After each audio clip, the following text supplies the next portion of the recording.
Welcome to Thriving Entrepreneur with your host, Steve Kidd, third-generation minister and 30-year business coach. Listen in as amazing, world-changing authors, speakers, and coaches share their struggles and victories. And hear from best-selling authors' insight into how you too can live your life as a thriving entrepreneur. This is Steve. Welcome to Thriving Entrepreneur. Thanks for being with me here today as we talk about building success on your terms. How can you do it? What are the things that you have already within you that you can do to build success for you and for the people that you're meant to serve on your terms? We have 4 great guests. No commercial interruptions today. We're going to jump right into it. Here we go. Join me in welcoming Seth Casden. Hey, Seth, how you doing today? I'm doing great, Steve. Thanks for having me. Thanks so much for being here with us. First off, tell us a little bit about you and how you show up in the world.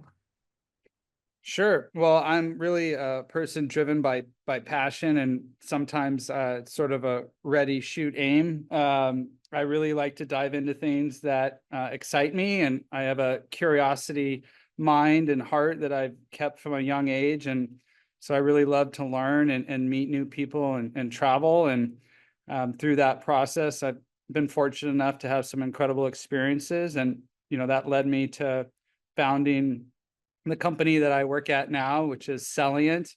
And it's really been an incredible journey to bring the benefits of infrared technology out to the masses. So just to begin with, give us kind of a basic primer of what infrared technology is and how it works. Yeah, thanks for that.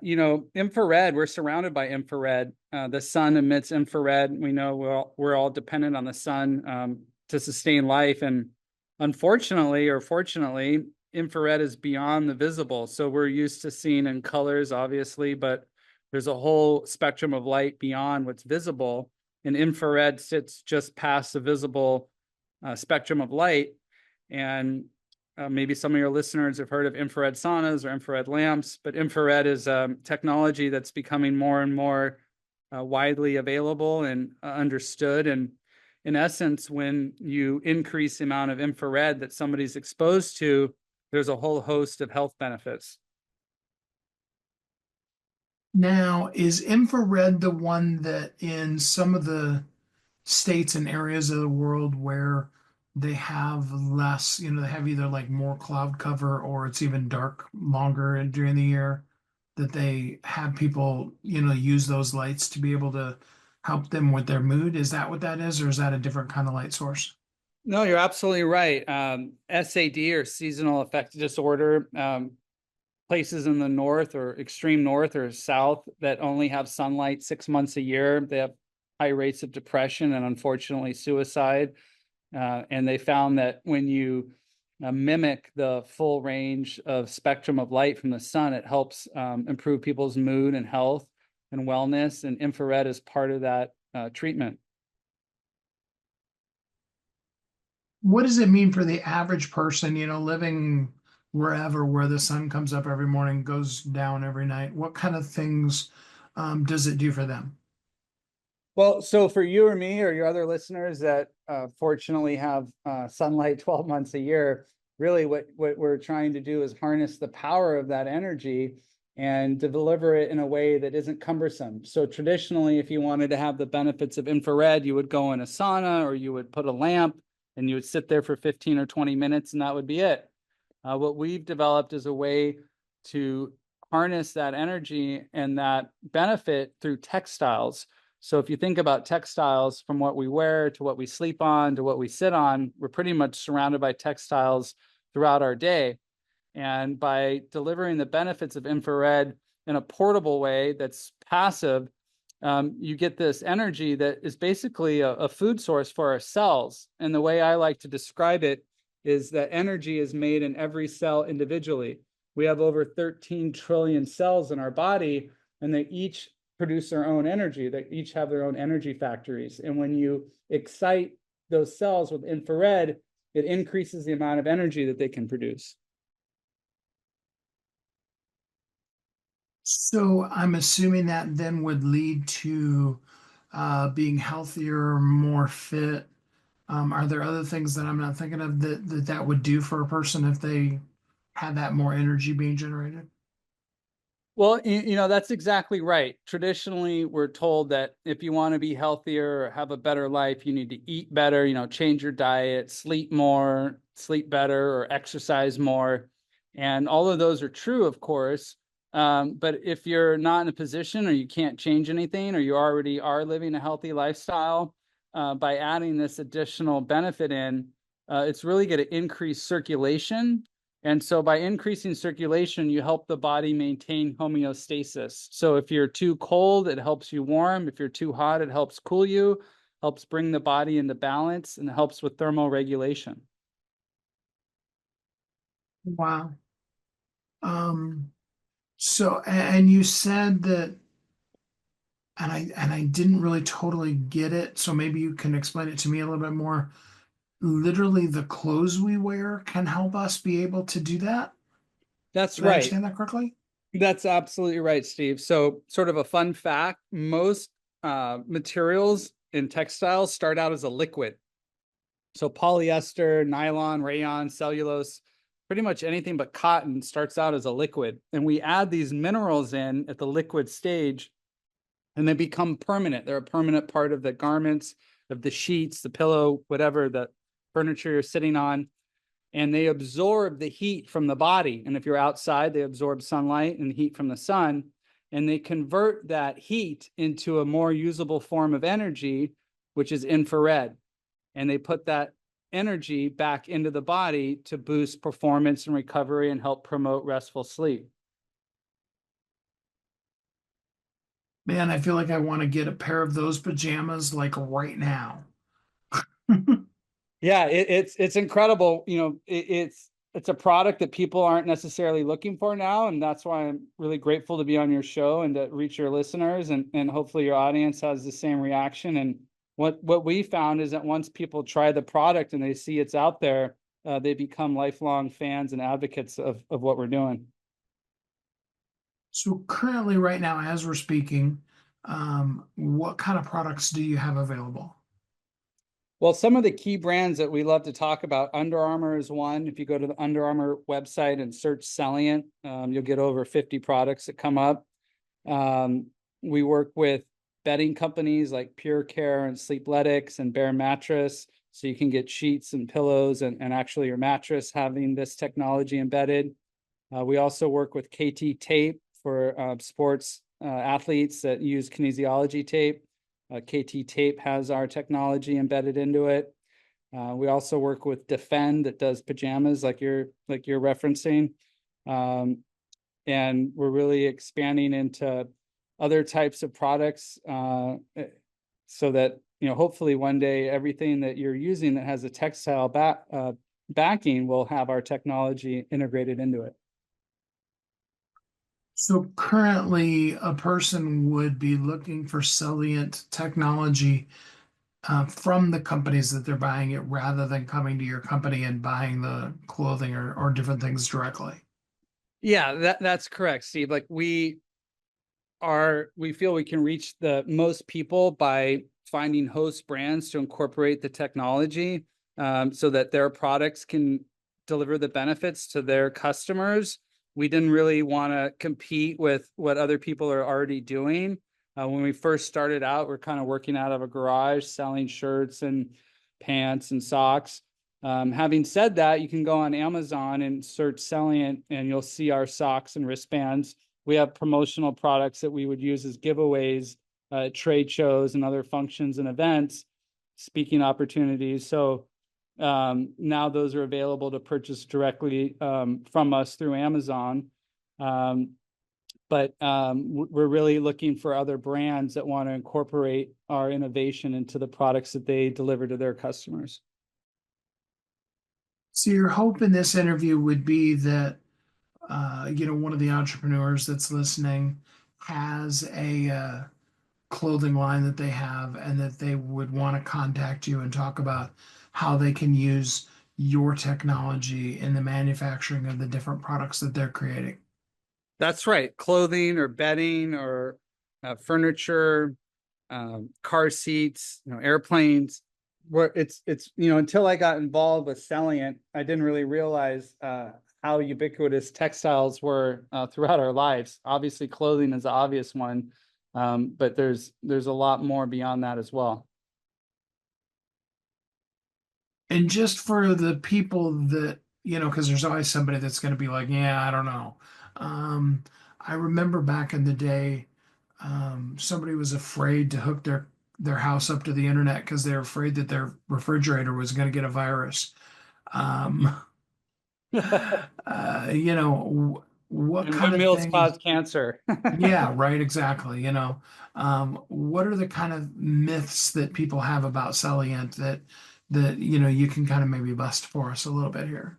Yeah, I love that question. And it's always a challenge with things that maybe you don't see. We're dealing with a technology that's invisible to the naked eye. But if you think about military night vision or infrared goggles, you can actually then see in the infrared with the right lens.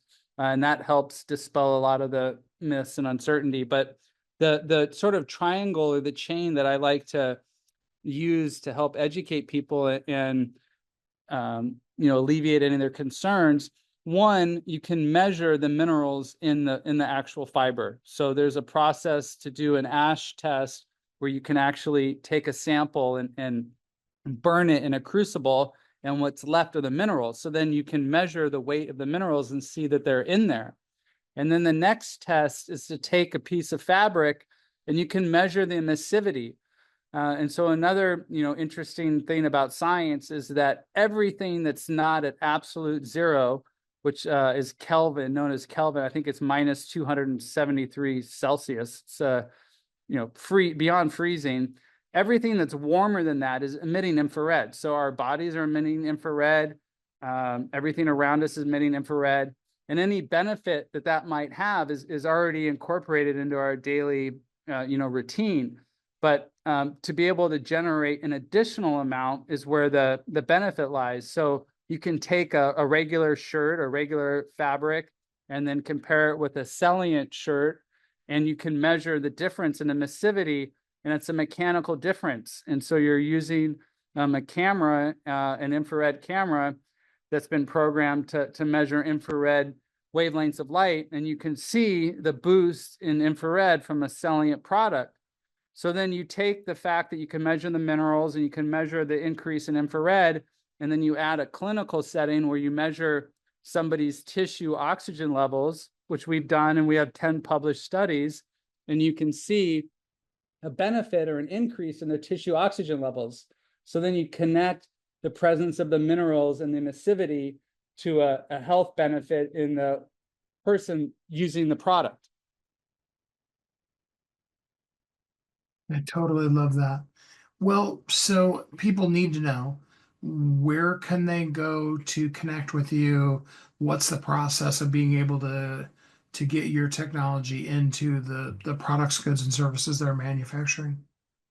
Well, I encourage people to check out our website, which is Celiant.com, CELLIANT.com. And of course, you can find me on LinkedIn, Seth Casden, and be happy to answer any inquiries or anyone that has an idea about how they can harness this technology for their products as well. And give us that URL one more time. Sure. It's Celiant, CELLIANT.com. It's a combination of the words cell and reliant, because our technology gathers the energy from your cells and is powered by yourself. It's powered by the body. Well, Seth, thanks so much for spending some time with us, explaining this really cool technology with us today. It's been my pleasure, Steve. Thanks for having me. What an awesome way to take care of your health that isn't something that you think about every day, and isn't bringing that out to the world a great way to build success on your terms? I think it really is. And I think that if you dig deeper into it, you'll find that it'll help you be a thriving entrepreneur. Let's talk to our next guest here on Thriving Entrepreneur. Join me in welcoming Liz Steblay. Hey, Liz, how you doing today? I'm great. How are you, Steve? I'm doing really good, thanks. First off, tell us a little bit about you and how you show up in the world. Yeah, so I am a successful solopreneur. I fell into being a solopreneur before the word was ever invented. And then I went on to create 2 companies. But now I show up in the world as an author and mentor to people who either are solopreneurs or are thinking about striking out on their own. Don't you love it when you're doing something and then the world creates a word for something that you've been doing all along? Exactly. When I first started using it, people asked me, "Did you invent that word?" And I said, "No, I didn't invent it." And then the next question was, "What does it mean?" So let me go ahead and answer that question. Yes. Basically, a solopreneur is typically a person who has a lot of expertise that leaves the corporate America, corporate world to strike out on their own. They really don't have any interest in growing beyond just themselves. So they're usually people like independent consultants, executive coaches, financial planners, maybe even interior designers. So basically, they're selling a skill and their expertise. They're not making widgets, and they don't ever want to have employees. Now, I know a lot of companies will find themselves after they get into it growing beyond solopreneur to other things, but your niche is really the people who don't really want to add more people. Do most of the people you work with then have virtual assistants and things like that, or do they not even have that? Yes, I mean, it doesn't, just because you're a solopreneur doesn't mean you're doing it all by yourself. It just means you don't have employees. So, for example, how I really make my living, but other than coaching solopreneurs, which I really don't make any money at all. But how I really make my living is through my first business, which is called the Proco Agency. And it's a matchmaking agency for self-employed consultants with Fortune 500 companies. And a lot through, I've grown that business to be twice on the Inc. 5000 fastest growing businesses, is multi-million-dollar business. But I'm the only employee. But I still have a team of 4 people that run it on a part-time basis, but they're all on contracts. Now the new term for that type of work is fractional executive. I love fractional workers, remote assistants, virtual, whatever the phrase the world is using on it right now. I'm totally into that with you. So, what is one of the key things to truly being successful as a solopreneur versus, you have this passionate idea that just never kind of gets off the ground? Yeah, there's I forget what the statistic is, but there's more people out there who dream of being self-employed or an entrepreneur than actually make the leap by like a margin of like 70% think about it and only like 20% actually ever do it. I think the single thing that most successful solopreneurs have in common, and I've coached thousands of them and represented them through my other business, and the number one thing that they all have in common is a healthy dose of confidence. Not ego, just confidence that they're smart enough to do this, to make it on their own, to quote their own rates, to figure out what they don't know, and to go for it. I think that's what the key difference is between the people who are solopreneurs and the people who want to be solopreneurs. That makes total sense. So, talk to us a little bit about your book. If I found it here on Amazon correctly, it's called Succeeding as a Solopreneur. Tell us a little bit about that. Yes, it's called Succeeding as a Solopreneur. The subtitle is 6 Keys to Taking the Leap, Winning Clients, and Building Wealth. So it's one thing to take the leap and find your own work and make a living, but it's a whole nother to build wealth and have a healthy retirement. So the book is based on my 20 years as a successful solopreneur and the result of coaching and mentoring thousands of others. So in addition to my first business, the matchmaking agency, I also founded an educational organization called the Professional Independent Consultants of America, or PICA for short. And as a result of leading workshops and coaching people through PICA for the last 8 years, I finally realized, wow, I probably have enough to write a book. And so I took with all the very best of everything I've learned, my mistakes and my key tips and tricks and everything, and I put it into this book. I absolutely love that. Well, a person has to get the book in order to get all of all the tips and learn all the stuff. But give us one little taste, one little key thing that a person can get out of it. Well, it's full of practical tips. I mean, like it'll tell you how to turn your LinkedIn profile into your storefront window to draw more people into your proverbial store, right? Because there's a huge difference between the LinkedIn profile of an employee and the LinkedIn profile of a solopreneur. So there's a whole chapter just on how to do that. I mean, and it's very specific, from everything from how do you create your tagline or headline to how do you actually format it, add bold fonts and samples of your services, all kinds of things. So it's definitely very practical. I'll give you one taste. The first key to success is overcoming FUD. Be prepared to overcome FUD, fear, uncertainty, and doubt. So this goes with what I mentioned earlier, that every successful solopreneur has a healthy dose of confidence, and that even those with the most confidence still have FUD from time to time. Fear, uncertainty, and doubt still creeps in. I've been self-employed 20 years, and I still get FUD predictably every December because so many contracts end at the end of December. I always think that our business is going to go down the toilet. We're never going to make any money again every December after 20 years.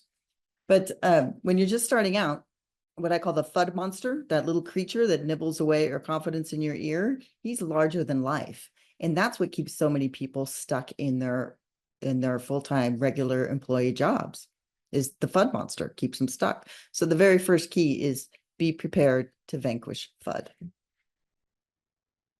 I love that so much. With all of the solopreneurs you've worked with, and I know there's been a lot of them, what's the one thing that people don't know that you wish they did before you started working with them? The one thing people don't know, and this is synonymous with the single biggest mistake I see people make, is they don't charge enough. They don't charge enough for their services and expertise. I don't know if that's because they don't know how to calculate a good rate, or they don't have the confidence to quote what they're worth. But here's one simple trick. Most people, when they first step out to being self-employed, will quote by the hour. Now, I do explain in my book how the longer you're self-employed, you're leaving money on the table if you continue to quote by the hour and trade time for money. But when you're first starting out, you do quote by the hour, nearly everybody. And one trick is people usually will either pick a number out of thin air, or they'll maybe do a little benchmarking via ChatGPT or something. But what I recommend people do is they quote a range of rates for their services. So let's say you're in a client meeting and they say, "Hey, Steve, yeah, I think you're just the person that we need to do XYZ. How much do you charge?" Instead of saying, "I charge $200 an hour," you should say, "Well, let me put together a proposal and get back to you tomorrow. But in general, my rate ranges between $185 and $225 an hour based on the scope, duration, and complexity of the work." Based on the scope, duration, and complexity of the work. That's sort of giving them a ballpark, right? The range. And then you can put together a proposal, pick a number that's somewhere in the middle, which is ideally the number you really want to be paid anyway. And they'll be more likely to go for it. I can't think of a single time that this trick didn't work for me. It's called the center stage effect. There's lots of psychological studies on it, that if people are given three choices, they gravitate towards the middle. So if you want to make $300 an hour, say your rate ranges from $250 to $350, and then quote it at $300. Never in 20 years have I ever had anybody try to go to the bottom end of my range. So that's a very practical tip. Many others like that in the book. I like that. Oh, wow. I just picked up some new verbiage. Thank you, Liz. I appreciate that. Well, my pleasure. That's what the book's all about, is helping Right, people yeah. succeed. So, what kind of people do you like to work with? Typically, I work with mid to late career professionals. People usually, nearly always at least 40. Sometimes people even in their 70s who just don't want to retire. They still want to make a difference, and they want to do a part-time coaching or consulting business. But it's people that have enough experience under their belt that they really do have deep expertise in a certain area. Those are the ones who are able to strike out on their own and make a go of it. And what does a person need to do to work with you? Well, the easiest way to find out more and to buy the book and find the book or the audiobook or the ebook or whatever format of the book you want is to go to 6keys.info, not .com, because that was too expensive. And one of the tricks to building wealth is keeping expenses low. So go to 6keys.info, and that's the landing page for the book. And from there, you can go to my website, you can go to Professional Independent Consultants of America's website, etc. But solopreneur is a difficult word to spell. So that's why I set up the landing page as 6keys.info. I absolutely love that. Well, before I let you go, give us some words of encouragement that even though you're a solopreneur, that doesn't mean that you're alone in the world and that you can make it. No, that's one of the reasons why I created PICA, the educational organization, is and it just gives me so much joy that PICA members help each other out. And sometimes I hold office hours once a week for PICA members, and sometimes people will drop in and they'll say, well, I don't have a specific question. I just have FUD. I feel like I'm spinning my wheels and I'm not getting anywhere. So that's what PICA is about, whether it's PICA or the Society of Professional Consultants, or there's several different organizations, but you need to find your people and your tribe to help shore you up. Because I tell people being self-employed is the hardest job you'll ever have because of the peaks and valleys, because you have to push your boundaries, you have to do things you've never done before. So it's helpful to find people to be your sounding board and to be your own personal board of directors and or cheerleaders or whatever your terminology is. But so that would be my first tip, is find your people. The second tip is to know that you're smart enough to figure it out. Whatever it is that you don't know, you're smart enough to figure it out. Now, we even have artificial intelligence to help you, for goodness sakes. You got my book, we got PICA, we got AI. So there's really no reason to not go for it. But it is the toughest job you'll ever have. I love it. Well, Liz, thanks so much for spending some time with us here on the show today. My pleasure, Steve. What a great insight into how to not be alone, but yet run a powerful solo company, that you do the things and build the success that you know you're meant to build into this world on your terms. I think that's some great stuff. And I hope that you found some insights in how you can live as a thriving entrepreneur. Let's listen to our next guest. Join me in welcoming Shan Nair. Hey, Shan, how you doing today? Very well. Thank you. How are you, Steve? I'm doing really good, thanks. First off, tell us a little bit about you and how you show up in the world. Basically, Steve, I am an entrepreneur. I started a company with my own capital and a remortgage of my home with two of us in a room, and I took it to 900 people worldwide, at which point I sold it to a private equity firm. Subsequent to that, at the end of my non-compete period, I restarted a similar business and also another business. So I'm basically, I guess I would be classified now as a serial entrepreneur rather than an entrepreneur. I'm having a lot of fun, which is what it's all about. So in this current instance of yourself, what is your company doing? Basically, my company is in a niche market. Its customers are mainly US, Canadian, and Israeli companies that hire small numbers of people in multiple countries. And we basically help these companies to figure out what they need to set up in these countries to legally operate, get the entire infrastructure set up. And that is not just accounting and tax, but also employment law and benefits. So there's HR coming into it.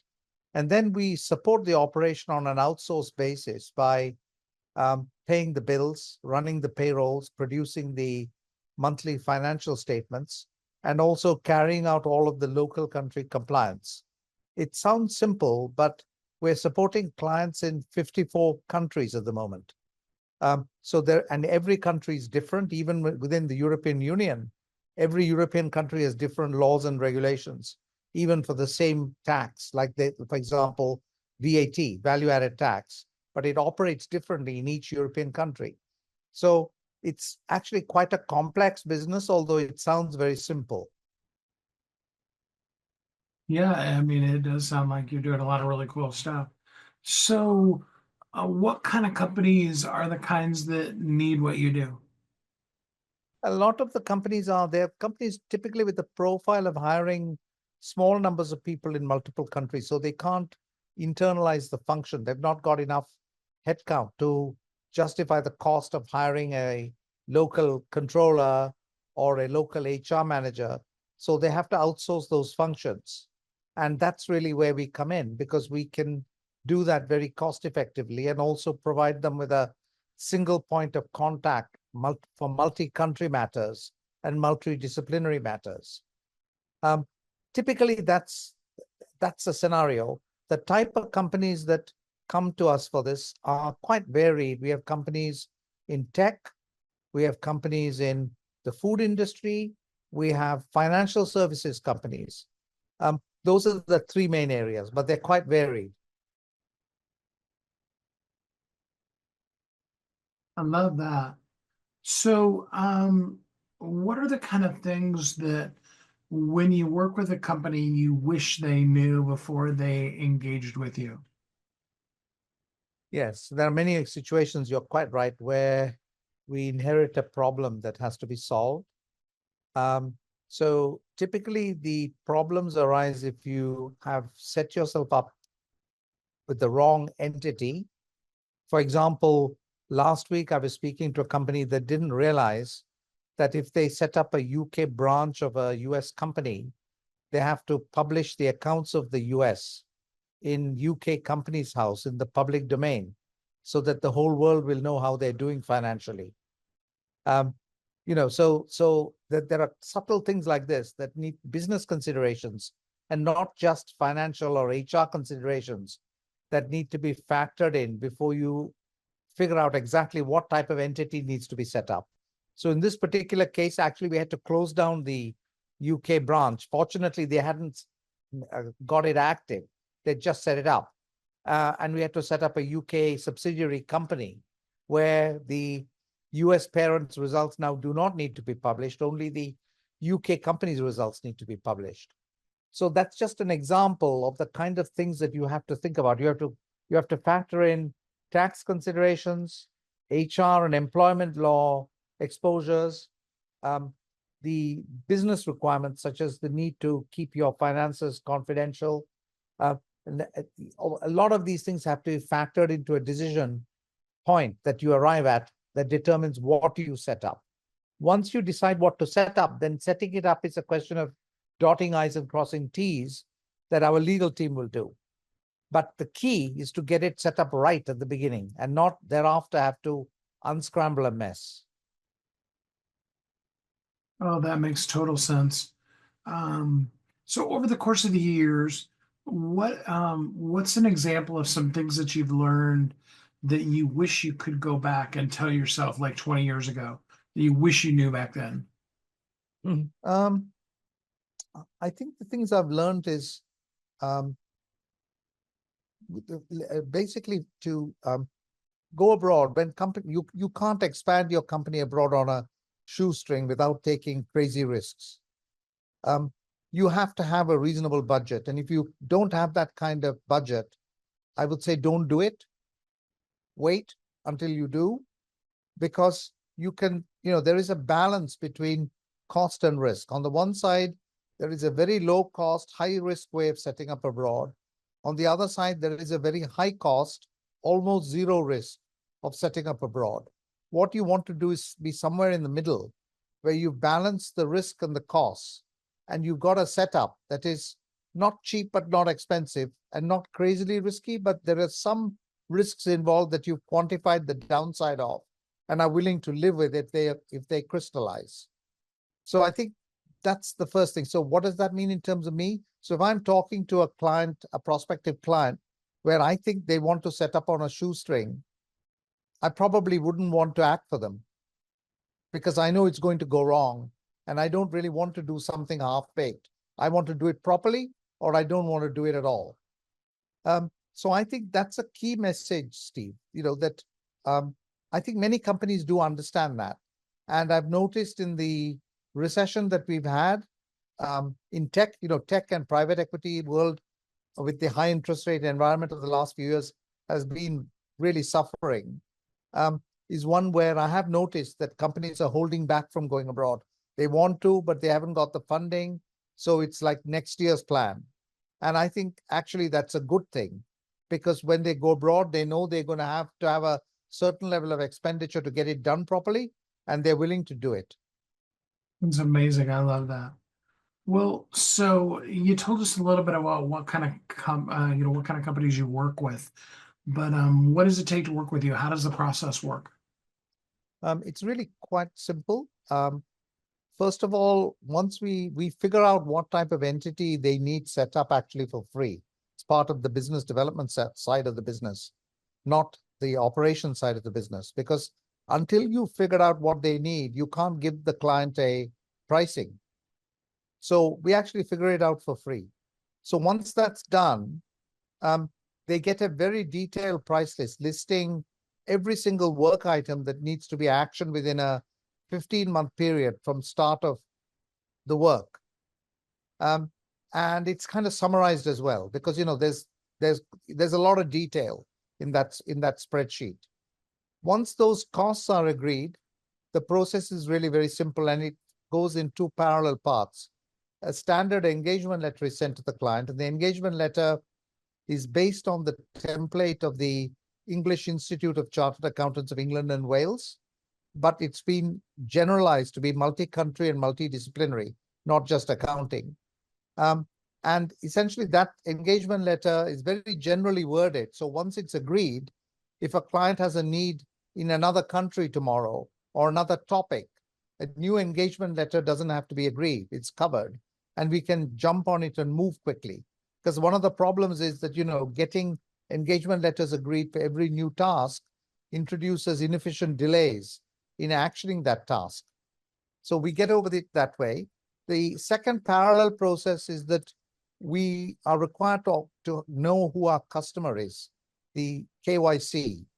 So we need to understand exactly who the ultimate beneficial owners of the customer are, and essentially the source of the funds of the customer. And really, once those two things are done, we can then proceed. And what you're based out of the UK, is that correct? Actually, I live in Florida. I am currently in the UK, as you can probably see from the video. So it's nighttime here, but I'm actually based in Florida. We have an office in San Jose in California, and also offices in Bristol in the UK, in Mumbai and Pune in India, in Singapore, and in Beijing. Wow, that's amazing. And do you have a website that people can go to? Yes, the website is www.nucleus, NUCLEUS -co.com. Perfect. Well, Shan, before I let you go, can you give us some words of wisdom about how important it is to really understand the way your business is going to operate in other countries? It's okay. It's very important to establish, first of all, whether the activities that you are intending to carry out in that foreign country are core activities of your business or not. Because that determines to a very large part how you structure that foreign operation, what you set up in that country. For example, I just illustrate that with a brief example. If you're planning to hire, let's say you're planning to hire salespeople in Germany, it's very important to establish whether they are actually salespeople or whether they are business development people. And the difference between the two is that the business development person would find a potential customer, introduce them to the US. The US would then agree the terms and the terms of engagement with that customer, and also be the entity that receives the revenues from that customer. If that's the model, then the business development person is carrying out a non-core activity of the business, because he doesn't sign the contract, he doesn't negotiate the contract, he just introduces a lead. If, on the other hand, the revenues are going to have to be booked in country because of some legal requirement. For example, if you want to have a contract with Deutsche Telekom or with Daimler-Benz, they will insist on a local company. So you'll have to set one up for that purpose, regardless of any consideration, and recognize revenues there. Then the whole structure that you would have is different. So a large part of how you structure this is based on what your customers want, what you're planning to do in terms of activities there, and where you're going to recognize the revenues that come from sales to customers there. Absolutely. And give us your That's URL just an one more- example. Yeah, Yeah, absolutely. there are other things that come if you intend to set up a R&D center in India or a call center in Philippines. There are different factors that come in, and I just use this as a illustrative example. Perfect. And give us your URL one more time. www.nucleus, nucleus dash co.com. It's a dash, not an underscore. Well, Shan, thanks so much for spending some time with us here on the show today. You're very welcome. You're very welcome. I hope you have a great day. There are so many things I learned in this interview that I didn't even know we needed to consider when we wanted to do business outside of the US. And I know there's a whole bunch of other things that you can learn if you work with Shan. And I do hope that you will use that so you can build success on your terms in the regions and the areas of the world that you know you're meant to serve and live as a thriving entrepreneur. Let's listen to our last guest here on Thriving Entrepreneur. Join me in welcoming Joshua Ocasio. Hey, Joshua, how you doing today? I'm doing very well. How are you doing? I'm doing really good, thanks. First off, tell us a little bit about you and how you show up in the world.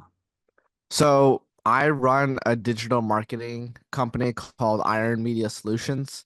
I spent easily over $16 million over the last 4 years of my career being in this industry.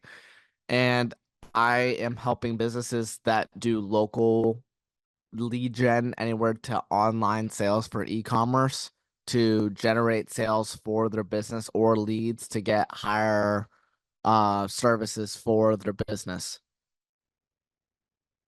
Can you explain that in a little more detail? Specifically, what kind of stuff do you do? So I advertise for I advertise for local businesses, and I also market for online Shopify businesses as well. So most of what your specialty is in the area of doing ads on Google and Facebook and other places like that to drive the leads and the people to their mostly brick and mortar type of locations. Correct. Primarily on Facebook ads is where I focus a lot of my attention on whenever I'm marketing for these businesses online or local businesses. Now, Facebook marketing lately, and when I say lately, that's kind of a generic term. It's been more like the last 3 or 4 years, has been a little bit kooky of late.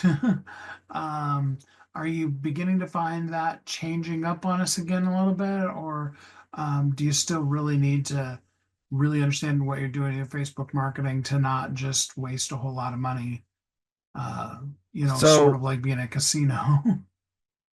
Yes, I get that question a lot actually. So the main thing that you can do whenever you are marketing on these platforms is to literally just test it with a small budget, because a lot of these businesses will spend a lot of money primarily just trying to figure out if their offer works for the market, which is why a lot of people feel like they're gambling at a casino primarily. So my thought process around going behind ads is literally just to test offers with a smaller budget before you actually start scaling it up and starting to print more money from your campaigns instead of just throwing money and then it burns and then nothing happens, then you're pissed off. So it's a way that I've seen for a lot of my clients specifically, in order for us to get more business from them, is just to study other people and make it better before we put budget behind it. And does it work the same when, because you said something about doing it with e-commerce sites as well. So are you finding success with people in their e-commerce site, or is it really just working more effectively these days with people who have a location people can go to? So when you're doing e-commerce, the number one thing you're gonna want to do is test at least like 5 to 8 different videos. And then once you see what starts to work with those different videos, you start making more of the same concept. And obviously, as you keep going, you test different angles because you can't just stick to one angle for your marketing or also just get run out and people are gonna just be tired of seeing the same thing. Kind of like whenever the Super Bowl comes on, and then there's always like this Coca-Cola commercial. They always have a different one every year. So that's what I recommend to a lot of these online e-commerce businesses because they think that, oh, this ad works, it's gonna print money forever, but that's not the case. Like, you have to keep altering the video and how you're getting people's attention. And also the best way to find out if it'll work as an ad is actually to just test it organically. Like, if the video does well organically, then what makes you think that you can't just put some dollars behind it and get some money out of it if it's already printing, like if it's already getting attention essentially by itself without you even putting any dollars behind it? Perfect. All right. And so for the most part, you are recommending to people that they do a video that they're then promoting. That's part of the secret sauce, if you will. And I know that some of this you gotta work with you in order to know all of it. But is that kind of the basic starting point process of it? Is let's have a really great video, and that's what we're gonna market. Correct. I think that having a video is primarily just more effective because now everything is video, right? So images and all of this stuff can be still good for local or for online businesses for e-com because if you're showcasing a beneficial product, then a good example of an image ad that would work would be like our competitors versus us. And then you highlight the benefits of your product versus like them. I've seen that work really well.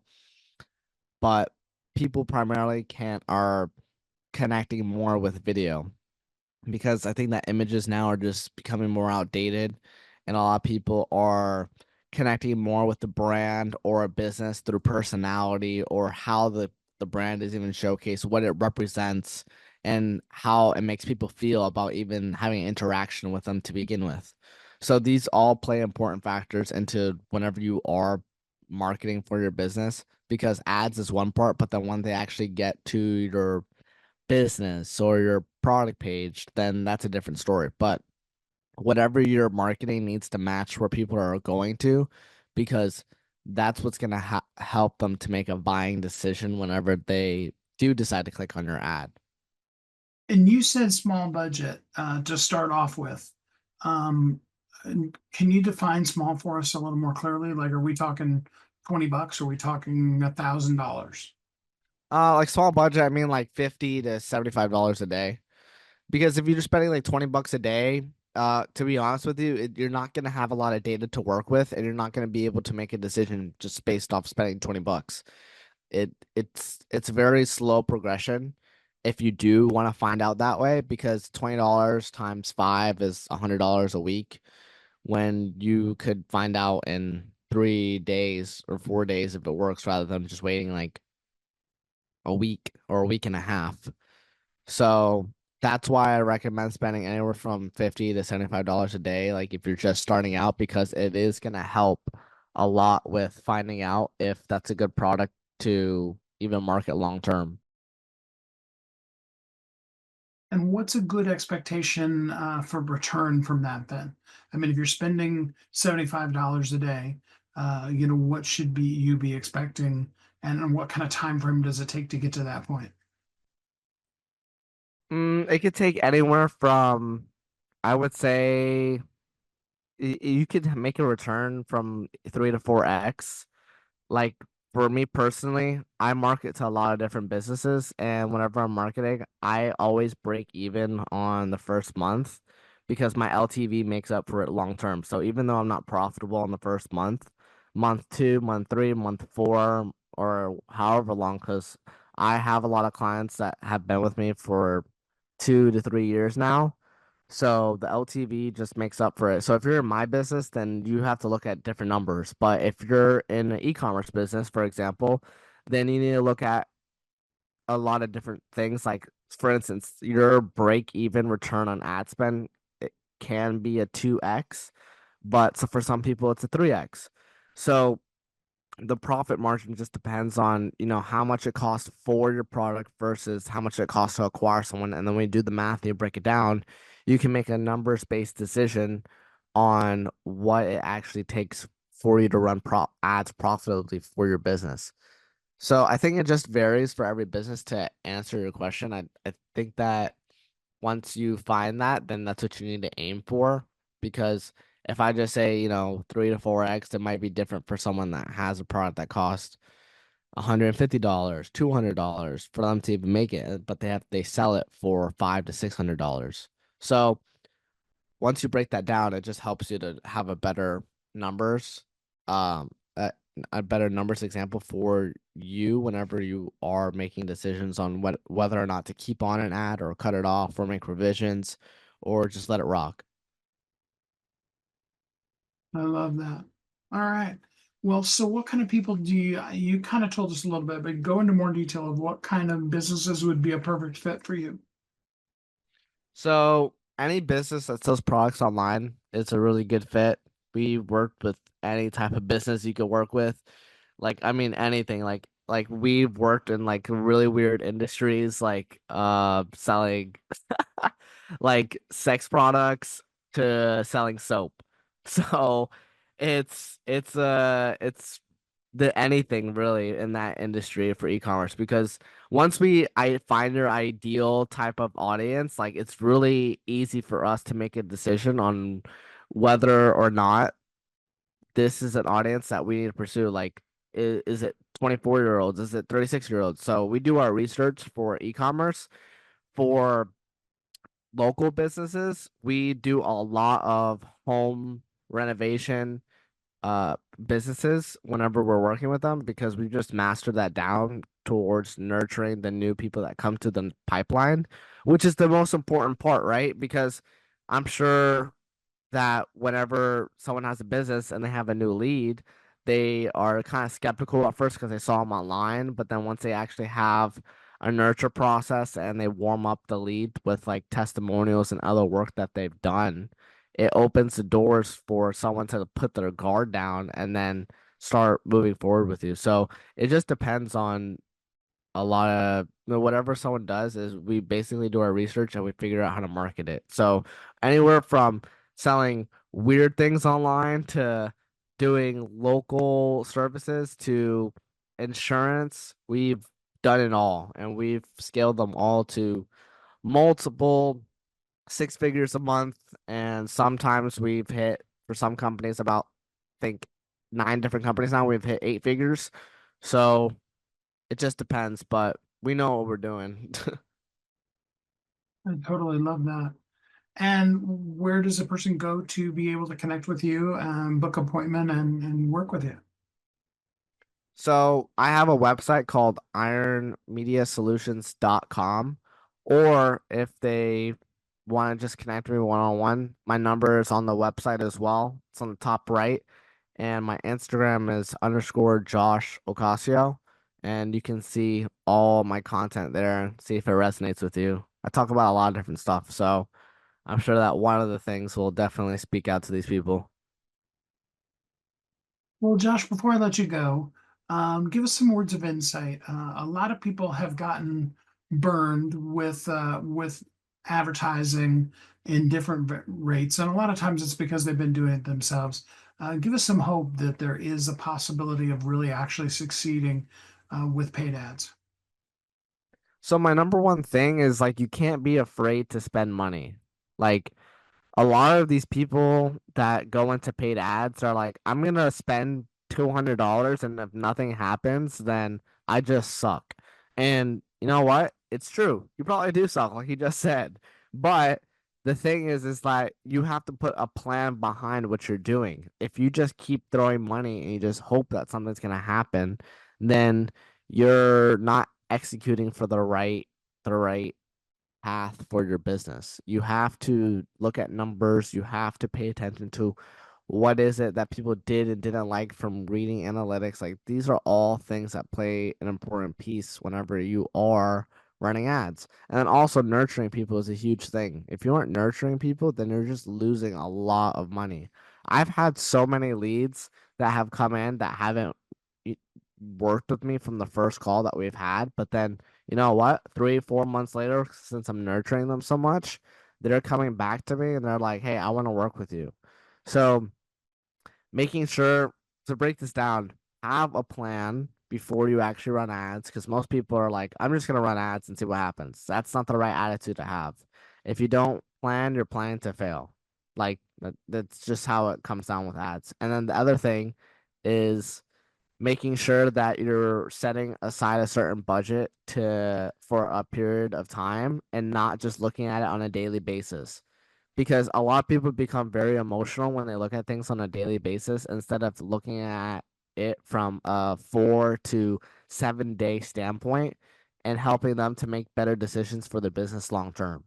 So I would say, and to recap, is to have a plan and not be emotional if your plan doesn't work, and to revise it and make it better. And it's okay to lose money in the beginning, because once you do pop off from advertising, it's gonna be like a drug. You're gonna keep wanting to go and go and go, and there's nothing gonna be stopping you. So that's the main thing that I would say to a lot of these business owners that are struggling to run paid ads for themselves.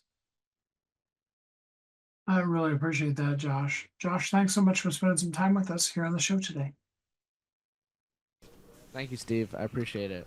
So, what did we learn? What are the secrets to building success on your terms? What are the things that you can control, and what are the things that you can't? What are the things that really make up the heart and soul and core of who you are, so you can be visible and valuable and strong and powerful and show up as exactly the person that you are and build success on your terms? Because you are uniquely brilliant. You absolutely were created for a purpose, and the world needs you. We need you to build your success, to show up in the world, to be the best version of you that you can be during this amazing day that we call today, to make the difference that only you can make. To do that, more than anything else, you need to know yourself clearly. You need to be consistently out there and visible and valuable, connecting with people and making the impact that you were made to make. And more than anything, of course, living as a thriving entrepreneur. Thanks so much for joining me. I appreciate you being here with us. Until we're together again next time, I hope you have a great week. Thanks for listening to Thriving Entrepreneur today. If you want to get your question answered, send an email to questions@wehelpyouthrive.com. We look forward to you joining us again next time.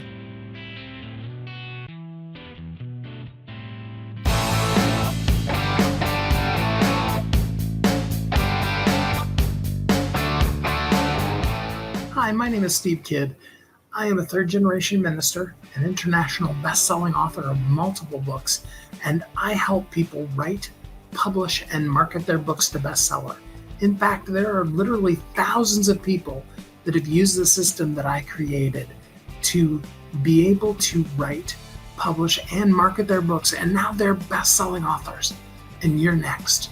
I just wanted to come on for a minute, say hi to you, tell you a little bit about me, introduce myself, and tell you I know the world is waiting on your message, and I would be so honored to be part of sharing your message with the world. Go to AskSteveKid.com and schedule a time to talk today.